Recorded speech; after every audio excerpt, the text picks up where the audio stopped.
Thank you all so much for coming. We're really excited to be here to talk about digital equity planning, especially with so many states that have put their plan out for comment. A lot have wrapped up the comment period, and a lot of local governments are also thinking about how they can be a part of the process, including some who already have digital equity plans established, those that are planning now, and those that are just getting started for the first time. So we're really excited to have so many wonderful allies with us. We've got people from the Next Century Cities team who will start off with just a little bit of an intro, and then later on, we'll get into our panel with Amy Huffman from NDIA, Grace Tepper from Benton, Leah Mims from the Tennessee Broadband Office, and Brian from the City of Boston. So just to get us started, if we could just do a quick round of intros with the NCC team. And sorry, Stacey, I'll have you hold off for the panel to introduce yourself. Andy, you want to take it away? Sure, yeah. Thank you, everyone. I'm Andy Stutzman. I'm the executive director of Next Century Cities, going on my fourth month now. So proud of the team and what we put together today, and just to see the great response. I think we've had close to 140 people register for this event today. And I think the topic's really critical, and thanks to our guests today as well, part of this too. So thank you, everyone. Hi, everyone. I'm Brittany Ray Gregory, and I'm the communications director at NCC. I have been with the team almost 4 years now, so I obviously really like it here, but very excited to be having this conversation with y'all today.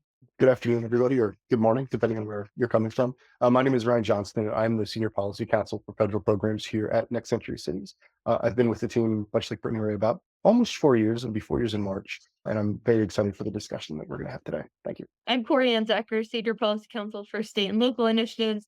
I'm super excited to be helping organize this webinar. I'm going to turn it back over to Ryan really quickly. If you could just give us an overview of what's happening at the federal level and what people need to keep an eye out for. Yeah, absolutely. There is a lot going on at the moment. So as of yesterday morning, we officially have rules from the Federal Communications Commission on the digital discrimination or digital redlining rules that they were started last year, but effectively finished the comment period at the end of last year. And now we have rules. Yesterday marks the beginning of a 10-day period where anyone who is interested will have 10 days to file potential lawsuits against the FCC. So we're expecting to see some movement around that, just depending on who is filing. It'll be very interesting to see what issues folks are interested in pushing back against. So that will happen.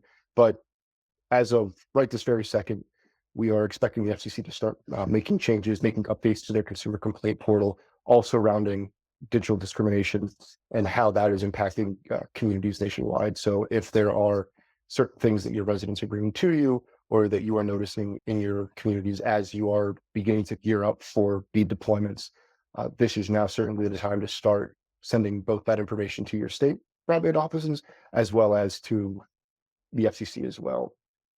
That said, we are also about 5 days off of the deadline for the reply comments for the second round, or I guess this current round of net neutrality comments. The FCC decided last year that it would reinstate broadband internet access service, or BIAS service, as a telecommunications service, which would allow it to apply its rules to broadband only providers a little bit more stringently than it was able to do in the past. So therefore, we're looking at how the FCC is going to do that now. We've had comments, reply comments, and now we're in the phase where we're waiting for what those final rules are going to look like. So if there are things on that docket that are of interest to anyone, we have some materials available for that, and I'm happy to share those with anyone who might be interested. And then I will say really quickly, finally, we are also in the middle of the implementation period for the broadband consumer nutrition label. That is one of the biggest things that happened last year. Any provider that creates any new broadband plan after October of 2022 is required to create a broadband nutrition label for that, where they are required to say what the price of that is, what the general network management statistics for that are, so what your speed will be, what your average latency will be, things like that, and then have a pretty significant breakdown of the prices. So what your base price is, what your taxes and fees should be, what those fees are, and then what, if any, discounts are being applied to that. So we are currently, like I said, in the middle of implementation for that. And really what we're looking at is the large providers like our major mobile carriers or the major fiber providers or folks like Comcast or Charter, Spectrum, what have you, will be required to have that done by April and May. And then the smaller third-party resellers and smaller local providers or regional providers will have until November of this year to get those labels sorted out and made available to their consumers. Those all have to be available at the point of sale, which means if you go to a brick and mortar store or you go online, as soon as you are about to click the purchase button, you have to be able to see that label in its entirety without jumping through any hoops to get to it. So I think those are really the three biggest digital equity pieces that are on the table right now, but there's certainly a whole lot more going on at the state level. So I'll turn it back to you, Corianne. Thank you. Thanks. And yeah, obviously there's a lot happening at the federal level. I think also everyone right now is thinking about their own state's plan, no matter where you're at. If state has a plan, it's either done with comment or if you're in one of the few states on the screen, California, Arkansas, Illinois, Arizona, Iowa, New Hampshire, and Rhode Island. And I think there are a couple of others that are not on here that you still have time to comment on. Definitely these few. Even if it's just a few words, I think taking time to read your state's plan and make sure that I know that Benton has a great article about what you should be looking for. If you don't have a lot of time, just making sure to say what's missing, who's not included that needs to be there, and how people can work together to really make it a sustainable solution in the long run are some of the big things that I've been hearing from community leaders. I'm sure we'll get into lots more from our panelists later on. For now, though, really excited to have Brittany Ray to talk a little bit about communications around digital equity planning and just equity in general. Hi, everyone. So I'm again communications director at Next Century Cities. And when I am not doing daily comms for Next Century Cities, where we do try to focus on equity in our communications, I'm researching things related to equity. So this is right up my alley. And this is very short of my ability later on. So, whatever your equity looks like, you want to make sure that you're intentional about how you're communicating with the communities that you intend to serve, and also ensuring that your communication is because you have good intentions and you want to get across what you want to get to these particular communities and populations. But equity based communications always acknowledges these five things that systemic racism and inequities exist, that people have individual experiences and disparities that affect their day-to-day lives. You want to make sure that communications follow the expertise and the voices of authentic community members. So again, you're not necessarily speaking at people, but really truly trying to have a cohesive communication with them. You want to make sure that you're investing in community infrastructure and solving for particular barriers and gaps that exist. Something that you want to always think about as you are working on creating communications plans, whether big or small, because you can have obviously a big plan that's maybe looking at the whole year. You might have a small plan that feeds into the larger goals of your organization or your operation, is how can you and do you fostering an equity centered communications plan? These are a few things that I'm choosing to highlight. You are sure that acting with local leaders. Also think about other advocates. And if you're not sure of who those advocates are, really looking in non-traditional places and also influential residents. So people that are vocal about what's happening in the community. The more non-traditional, in my opinion, the better. You want to make sure that you're connecting with media and influencers on your beat. This is where social media really comes into play. Because of social media, we know it's been around for quite some time now. A lot of people who may not have had the platform to elevate their voices now have platforms and people that listen to what they're saying.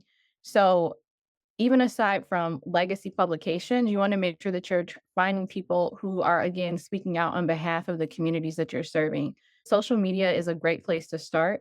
And I would suggest that you use layman's terms when you're searching public conversations for sentiments. So, like I have here, instead of maybe using something that's a very jargony, when you're looking for public conversation like Digital Divide Huntsville, maybe you can get really down to the basics and just put like no internet Huntsville, and you'll come upon conversations online about people talking about what their issues are in your community. So is small. Want to make sure that language that you're lifting communities. In all instances, when you're talking about someone's identity and culture, it's preferred that you ask them how they would like to be identified. You want to use people first language. So Instead of, for example, saying disabled person, you might say a person with differing abilities. You want to keep in mind that terminology does change frequently. So every few months, always checking back to ensure that you're using the most up-to-date terms to describe populations, especially marginalized populations. You also want to make sure that you're writing with the 6th to 8th grade reading level in mind. These are just some helpful resources that you all can use to ensure that you're up on current language, and that you're really working to center your community in your communications. Thank you. All right. And now is the moment we've all been waiting for. Andy, did you want to just quickly jump in and say what's important for someone who's a practitioner to pick up on from this conversation? Or is there anything that we would feel helpful to know before jumping into this? Yeah, thanks, Corey. And yeah, as a practitioner, as many folks know, I ran digital navigator programs in Philly and have been involved in that work for quite a long time. The states are talking about planning for digital navigator programs. They're planning for digital skills programs through their digital equity plans. And that's something important for communities and organizations to pay attention to where that funding is going, and also looking for specificity on that as well. A lot of the plans we're seeing right now are a little bit vague in many ways, and they don't necessarily explain what digital navigators are. So looking for more specificity on that, because the digital navigators do different work depending on what organization they're coming out of. And so we see that a lot too. And then just making sure that states talking about being intentional about working with the communities they're in. That's something that definitely be looking for. Talking to communities about what their needs are before just assuming that. Some of that work has gone on already with some of the outreach that's been going on through the state broadband offices, but not always to the extent that it needs to be done before this work's done. So, and the other thing I'm just encouraging states and like folks to, as they're going through this, is don't talk about creating resources necessarily. Talk about trying to find using existing resources as well, and talk to partner organizations that are currently doing the work and see what resources they have and what their needs are as well. So try not to start from scratch. There's a lot of resources out there, a lot of folks that can partner with on doing this work going forward too. But great, I'm so glad to hear the panel here today, and I'll let you take it from here. Thank you. I want to introduce myself. I'm Stacy Baxter. I'm the program manager for Next Century Cities. I'm very excited to be here and to welcome our panelists, and we are so appreciative that they're here today. We have Grace Tepper from the Benton Institute for Broadband and Society, Amy Huffman from the National Digital Inclusion Alliance, also known as NDIA, Liam Mims from Tennessee Department of Economic and Community Development, and last but certainly not least, someone very special to NCC's heart, our former deputy director, who now is Brian Donahue, the city of Boston in Massachusetts. Thank you all for being here today. We're so excited to talk with you guys and to hear a little bit more about your inputs on state digital equity plans. We do have a few questions geared up for you, and we also have some audience questions that we're hoping to get to. So without further ado, maybe we can take down our slides. There we go, and show our panelists here. So the first question, and feel free to jump in whenever you feel the need to answer, is what sticks out to you from your state plans or the plans that you've reviewed? Is there anything that you were surprised to see in those digital equity plans? I'll jump in, Stacy. I think Grace is the one amongst us that has reviewed more plans than anyone else, so she can probably speak most eloquently to this. But I'm based in North Carolina, so I have read North Carolina's plan. I've read a couple other plans as well. And there's some really exciting things that I've seen in several plans. So in Hawaii's, I loved the way that the plan not only looked like Hawaii, but felt like it too. And that really came from what Andy was talking about, that they did a really robust community engagement to make sure that the voices of the various different community members were heard throughout. And so their recommendations for implementation really reflect the people of the state. I also really enjoyed Massachusetts. Brian's based in Massachusetts now. Massachusetts plan has really solid asset mapping. So states were asked to provide asset mapping or a list of assets, so that, again, to Andy's point, when you get to implementation, you know who's in the states and the resources in the state and who they are, so that you can leverage those to implement your plan. And then in Maine, they're thinking already about sustainability. So they're already thinking beyond the 5 years and know that the digital equity dollars are finite and they need to think about the future. And so they're planning to support the creation of a foundation for digital equity in Maine. So those are some highlights that I've seen that I've been really impressed by. I'm also happy to jump in and bounce off of the nice compliments that Amy gave to the Massachusetts plan, which I'm the most familiar with. Probably my favorite thing about that plan was that they led with a glossary.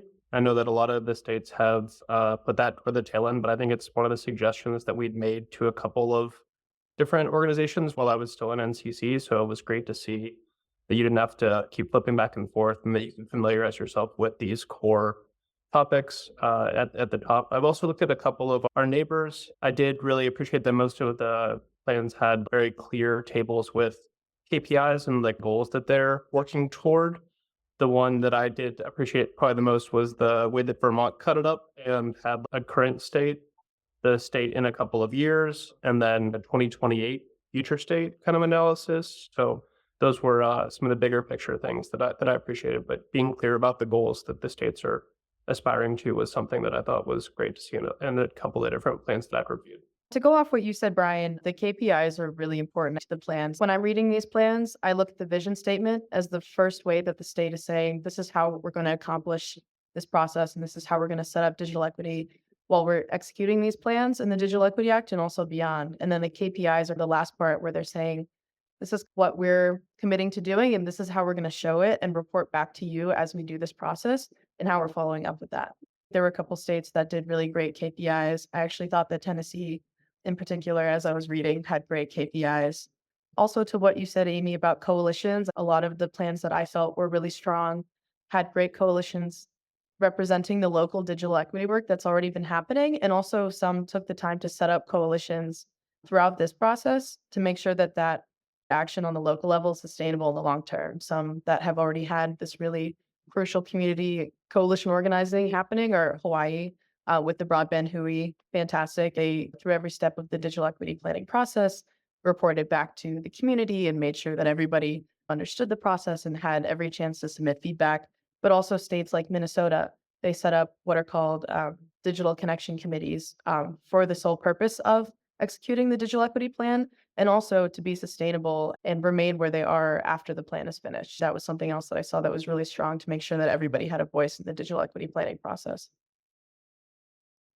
And I'll just quickly add, as someone who worked a lot on the digital equity planning, it was very validating and reassuring to see in other states' plans how detailed their asset inventories were in the stakeholder engagement, because it takes a lot of work and just seeing the assets that were identified. I know in Tennessee, it was often doing that process of identifying assets. We learned there's a lot of organizations that are doing work, but they don't frame it as digital equity. So it was learning a lot how to frame these conversations, how to identify work that's being done and be able to put that in a plan like Andy and Amy said, so we can know who the actors are and who to support when that implementation funding comes down the pipeline. Yeah, I love that you guys gave some really clear, concrete examples for our audience members to go back and look at. And what I'm hearing is that representation really means a lot in these plans. So thank you for that. Our next question is a little bit broader, but feel free to specify as much as you'd like. But how have local digital equity plans informed state efforts, in your opinions? Well, I can start by just saying that I noticed in Washington's plan, they had a similar coalition, the Broadband Action Teams, and those were across, I think, 39 counties and 11 tribes. And many of those broadband action teams put together local plans to reflect what they're experiencing. And that was a big part of Washington's plan. So I think that the local plans can get sort of granular data representing their own specific locales that can only help to support what the state is doing on the statewide level. We see that also in Illinois, where I'm based, with doing the listening tours that all the states are doing and gathering those plans and all of that data that local communities can submit to say, hey, this is what we've been seeing and this is the work that we've been doing to inform the long-term strategic plan. So I think they're a really important part of it. It was one of the requirements too. I don't know how many of you have read the notice of funding opportunity that NTI released around what was to be included in the plans. It is both specific and then not specific in areas. But one of the things that it does specify is that the states were required to detail how they intended to incorporate the local plans into their plan. They didn't necessarily have to include them, but they needed to detail how they would if they were going to. Some states have more local plans than others, and probably there's more in process right now that just weren't done in time for the plans. But For instance, in Connecticut, I think there were only 1 or 2 local plans, whereas in North Carolina, there's 50. So it varies widely across the country. Yeah, that is the blessing and the curse sometimes of having some smaller areas and trying to get as many voices as can be at the table as possible. In terms of the digital equity experience, what recommendations would the panelists have for preventing broadband access from eclipsing the other aspects of digital equity? So having that not be the only thing that takes up the conversation about digital equity being access, what are some of the ways that we can still keep it on the table, but prevent that from overshadowing the other elements? I don't know who wrote this question, but whoever it was, I really feel this on a very deep level. I've been in this field for a long time, and that is the dominant conversation. And rightly so. If you're talking to residents and someone does not have access to the internet, it's really hard to see beyond that. And it's really hard to get them to talk about all the other aspects of digital equity. But it's incumbent upon us and policymakers to make sure that those other aspects are addressed simultaneously, because we don't want to solve one digital divide just to have another. In the other aspects of digital equity, making sure we have devices and skills and all those things that we talk about are going to be ongoing, no matter if we get every single person in the country wired access. I find it's best to be a little gentle. I've been rude at times, and that just hasn't worked. So to be gentle in steering the conversation back to those other things that prevent people from being online, because there are real things that prevent people from being online, and talking about those, to give a little bit of time and space for people to talk about the access challenges that they have, because they're real and they're really hard, and it's really frustrating for people who experience that. But then to cap it, say we're going to talk about this for this amount of time and stick to the agenda, and to make sure that you have a strong moderator who can do that. I definitely agree. I'll piggyback off of that. When we were doing listening sessions across the state, that was the top issue that came up. And so, like Amy said, validate that's a reality for many people, but also frame these conversations and trying to be broad. So we tried to do a lot of envisioning. So what would your community look like? What does digital equity, digital opportunity mean to you? And from there, yes, access came up, but other things like safety or workforce development came up. And then we could really tease out those ideas and steer this conversation to make sure that voices and those feelings are valid, but we're also being productive in identifying avenues that we can start plugging in and offering support.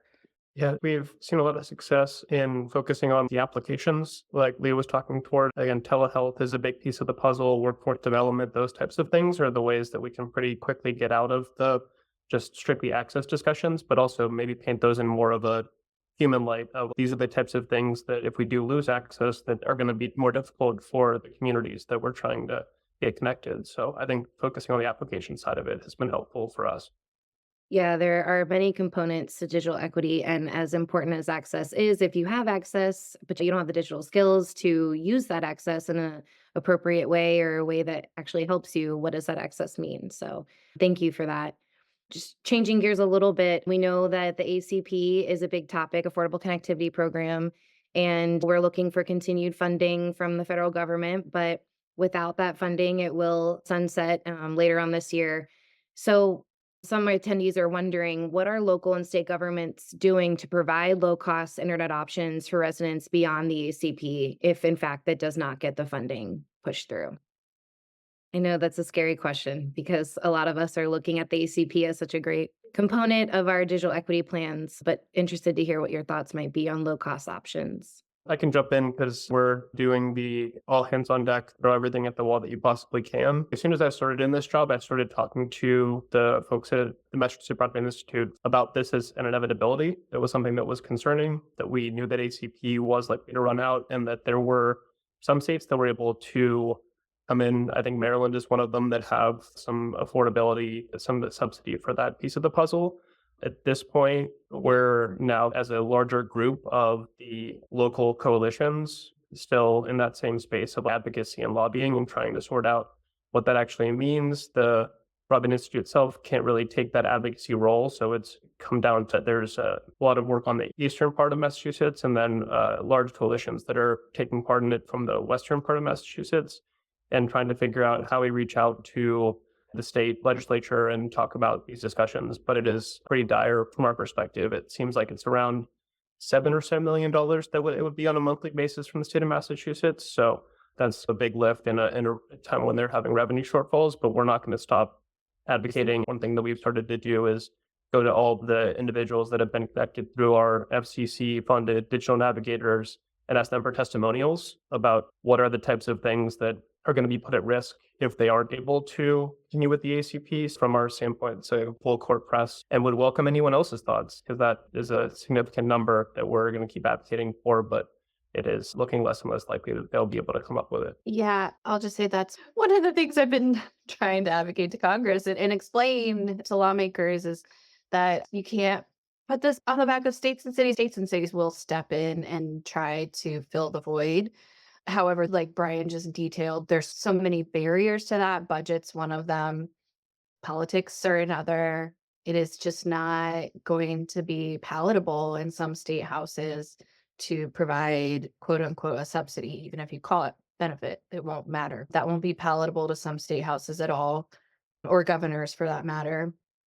So then who does that leave? Local governments. And local governments are also strapped for cash all the time and perpetually. I really think that the solution is a federal benefit, and then states, if they have additional funds or have the ability, can supplement it. But we don't have that guarantee at this point. Many of the state plans that I've read, again, I have not read them all, but many of them talk about leveraging ACP to address affordability in their states. And so in a world where ACP doesn't exist, we have to then figure out how to retrofit that, which could look like negotiating with the ISPs that are local to the state to try to get them to offer low-cost plans.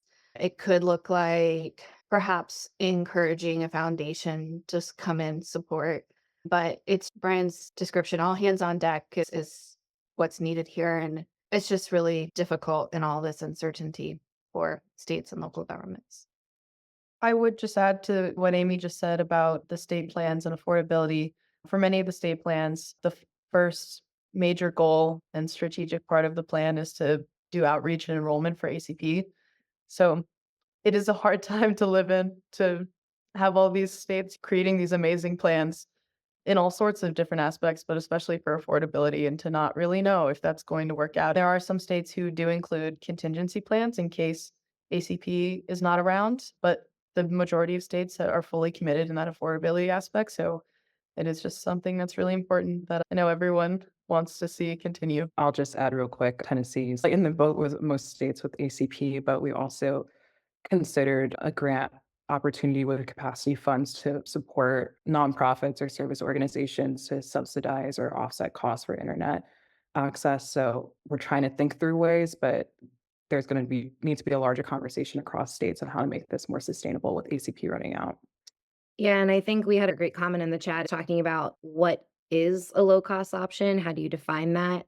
If any of our panelists could jump in and maybe talk about how your states have discussed working through that definition and if they plan on defining that themselves. So prior to ACP, if you've been in this field for some time, you might remember that some providers had a low cost plan. Comcast, for example, was called the Internet Essentials Program. They still have it, and then some others do as well. The language was varied. Sometimes it was a low cost plan, sometimes it was a low cost option. The BEADS plans require states to create definitions of what a low cost plan would be. That is also going to vary state to state, which may be good. Well, actually, I think that is good because what's not affordable in Tennessee isn't necessarily so in North Carolina. So those plans are intended to be designed around what's going on in each individual state. That does create some level of uncertainty and difficulty in coordinating across the country, but that's another story. But yeah, I think the question around what is affordable, it really varies from person to person. Yeah, thank you. That makes sense, Taylor, but also that double-edged sword of what that means for the national conversation. Are there any insights on solutions that ISPs might be offering, internet service providers? And I know that might be a stretch, but have there been any talk about ISPs offering solutions to that, knowing that there is a market for affordable internet access. I just talked to the folks from Comcast yesterday, and obviously, like Amy mentioned, they have Internet Essentials. So that is the one that everyone holds up as this is the clear, low cost solution that's there. We've been in conversations with our other providers to see where there's space inside of their pricing structure for that type of thing. But right now, the one that's very clear and on the table is moving everyone over to Comcast Internet Essentials and trying to sort that out. More news on that hopefully soon. But it's something, those are ongoing conversations with the city of Boston and our providers. To add to that, Brian, I believe one of the requirements of an ISP participating in the ACP originally was to create a plan that was little to no cost or free within their structure. So if the ACP runs down like we're expecting it to, I would like to see some of those providers keep those plans as well, those low cost. Of course, they won't be free because the subsidy won't be there, but because that was part of the creation process to make those lower cost plans, I hope that they find it in their pay structure to keep those. We hope so too. We have a low cost plan page on our website that we keep updated, but we're going to be creating a model of what a good low cost plan might look like and encouraging providers to adopt that if and when, or if ACP is not extended. We would love to see the providers to step forward and continue providing some good service to low income households across the country. Good being the operative word there, right? Reliable, fast internet access. Well, thank you. I know that ACP is a hard topic for us to talk about, not knowing what the future might hold, but we appreciate all of that insight. So I wanted to switch into wondering how the states are going to look at oversight and accountability at local levels for ensuring that BEAD and digital equity funds are allocated and spent in the right areas to achieve maximum societal impact. I can hop in on this one because it actually dovetails off of one of the comments that was asked about earlier. But the state in Massachusetts has taken in all of our inputs from the Boston Data Digital Equity Assessment, and then all of that asset mapping work, actually, that Amy was complimenting, was done at the local boots on the ground level. So Boston actually completed that for the state and then just handed it up. But what the state has done is set up a program where they're funding digital equity planning efforts for the cities that need that support through the municipal digital equity planning program.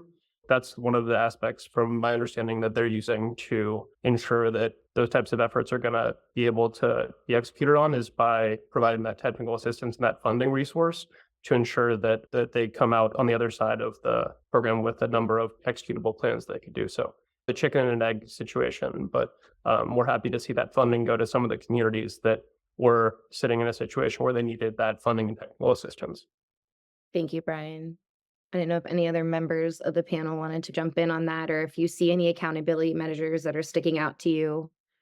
At least on the BEAD side of Tennessee, I'm not as plugged in on, but one thing that our office historically is for any ISP application, require applicants list out an adoption plan, or how are they going to address broadband adoption, community support, and that's something they definitely want to continue. So as we go into BEAD, making sure that applicants are being thoughtful in how they're spending and how they're engaging with the communities that they intend to serve, I think is going to set the track right for how the funds are going to be implemented at the local and state level, make sure that all actors are coordinating together. I think it's going to vary from state to state what the accountability measures are. I'm just much more well versed in the Digital Equity Act plans than the BEAD plans. But I really think that the accountability measures are those measurable objectives. So what it becomes is, if you're on the ground, that's your tools to say, state, this is what you said you'd meet, and how can we help you get there? Achieving those goals are going to be the accountability measures. We have not yet seen and noticed a funding opportunity from NTIA for the second part of the Digital Equity Act, which is the capacity awards to implement the plans. But I think we can all expect that to have some performance measurement requirements in it for states. They'll have metrics that they need to meet and reporting deadlines and all sorts of things that will hold them accountable for actually implementing the plans. Yeah, we love to hear about the transparency and accountability, because we know that historically we want to make sure that groups are being supported and that the work that we're doing towards digital equity actually goes to those communities. So thank you. Just a couple more questions for the panel before we open it up for Q&A or any members from the audience here. Just quickly, if any of you could talk about what states might be planning for to reach out to senior communities and not just in healthcare access, but specifically just senior communities and populations in digital equity. One thing we did when we were doing our listening sessions, we did regional sessions across the state and through our development district. So we actually ended up engaging a little bit with the human resource agencies, which often have an aging division within there. So being able to connect locally with those groups was helpful to gather insight on the needs and barriers. I think that's something we're definitely planning on continuing as we get further along with the implementation process to, again, identify not just healthcare needs, but also digital skills, workforce development, those types of stuff. Thank you so much. We look forward to seeing how that works out. Our last question for the panel before we open it up to the audience. If you could ask your legislators for one thing to support digital equity, what would that be? Right now, it would probably be to backfill the ACP. But if you had asked me this maybe 2 weeks ago, I would have pointed toward digital literacy training. And then on the other side of that would be digital navigators are two areas that seem to be in need across the state and in demand across the state, but there isn't a clear source of funding for those types of programs. For example, our two digital navigators that we have on board that have been really successful are funded through the FCC's outreach grant. So understand that if type of funding goes away, I would really appreciate from the state seeing a statewide program that funds maybe two folks in Boston and then one person in I'm trying to think, there's a specific name for the smaller cities in Boston that they use, but basically a person for each of those communities and then some folks on the western side of Massachusetts would be a really helpful thing. Getting sustainable funding for that approved through the state legislature would remove it as a barrier for some of the local governments that aren't able to carry those funds. Maybe Boston is in a little bit of a better position. We could probably fund one, but that's maybe my 2 cents or 2 or 3 cents. I would say that through reading the plans, one of the biggest challenges in collecting data and information for the states was reaching currently incarcerated people. There are a lot of security issues with getting equitable data about people who are currently incarcerated, and just being able to hold meetings and talk to people who that's their experience is really difficult. So one of my biggest recommendations would just to be able to connect with as many organizations that are working with that covered population. I know a lot of states were able to talk to families or people who are experiencing reentry and returning citizens, but workforce opportunities and being able to extend devices to incarcerated people is a really big issue and one of the more challenging ones, and something that states are working very hard on. But I just wanted to raise it as something that I think is really important. Mine would be ACP because we're a national organization. So I'll direct my ask directly to Congress. Please fund ACP and extend it through the end of the year, and also find a long-term solution for it as well, because we know that we need more than just this year with the program. I really say that given our previous conversation around putting this on the backs of states and local governments puts this affordability in a really precarious situation, not because states and local governments don't care about affordability, but there's just so many challenges to making sure that happens at the state and local level, funding being a huge concern. Our goal really is for Congress to fund that. And then that takes that burden off of the states and local governments, and they can direct their funds to things like Brian was talking about, digital navigators, digital skills programs, that sort of thing that should be tailored to the individual communities. I would echo everyone's points and just say continued investment and support of this work, not just for the 5 years, but for the long haul, because this technology will continue to change, needs will continue to change, and we need to have continued investment in this work and supporting the people on the ground doing the work for the near future. Thank you all. You brought up some terrific points, and I think it leads into one of the comments or questions that was added in the chat, and specifically to what Grace was speaking about covered populations and maybe populations that are not receiving as much notoriety around these issues. But the specific question was around the experience of people with disabilities and the lack of access to assistive technology and training to use it. How do we bring those conversations up to a forefront of the digital equity plan? I can go ahead on that one because we are, as the city, working closely with our Council on Disabilities to move that ball forward and try to get some training going around that with our digital navigators. The biggest piece of the puzzle that we're trying to solve is from the government services standpoint. to ensure that all of the services that are being provided digital and that are migrating to a digital environment are making sure that on every like spot check, every heat check, every time that we go to deploy a new service, that it's been vetted through that type of a council to get feedback. That's maybe the benefit of being in a place like Boston, where that's been a focus from different mayoral administrations to put those types of councils in place. But we do have great partners that are working with us specifically on that effort. Thank you so much for that response, Brian. We appreciate that. One of the reasons why we're asking about it is because it's not brought up as much and why people want to hear some more. So that's something to keep in mind for us as well as we move forward. I just want to appreciate all the work that our panelists have done in their respective communities and also all the attendees that we have today. This is an ongoing battle, and we know that two heads are better than one and five are better than two. And so it's going to take coalition building and a lot of connection and sharing our successes in order to be able to reach this on a national level. So we appreciate all the work that you all are doing, not just the panelists, but for everybody that came into attendance today. So thank you all so much. So yes, I will turn it back over to Corianne. Thank you again to our members of our panel, Grace, Amy, Leah, and Brian. We really appreciated the time that you took today to come out and all of your incredible insights. I know that I definitely learned a lot, and it's generated a lot of great chats throughout the webinar. So just thank you so much for your time and for your inputs. Well, thank you all so much to the panelists. I can't think of a better panel to be talking about this because you all did such a great job and hit on a lot of the really important things. I know that key performance indicators are a word that I've been hearing a lot from a lot of different states, and surprising that's an unusual thing to have in a plan. So glad to hear that things are going well. And then also, just wanted to queue up that we have another event next month. We're really excited to have Dr. Ali talk about his book, Farm Fresh Broadband. If you haven't already checked it out, it's definitely worth a read. Mandy, did you have a little bit more to mention about the book club? Yeah, this is something that just came up on a whim a couple months ago, and having talked to Chris a couple of times, we thought this would be a great idea. We're hoping to do at least 4 this year. We hope that you can join us. We'll provide a link to where you can get the book. And we'd love for folks to read along and just join in the panel conversations we're going to have on this, the discussions. And we hope to continue this a few more times this year after this. And thanks to Chris for being a willing participant in this experiment. I hope you all enjoy it, and look forward to everyone joining us next month. And you can also stay in touch. Stacey does a great job putting together Instagram reels from all of the events we go out to.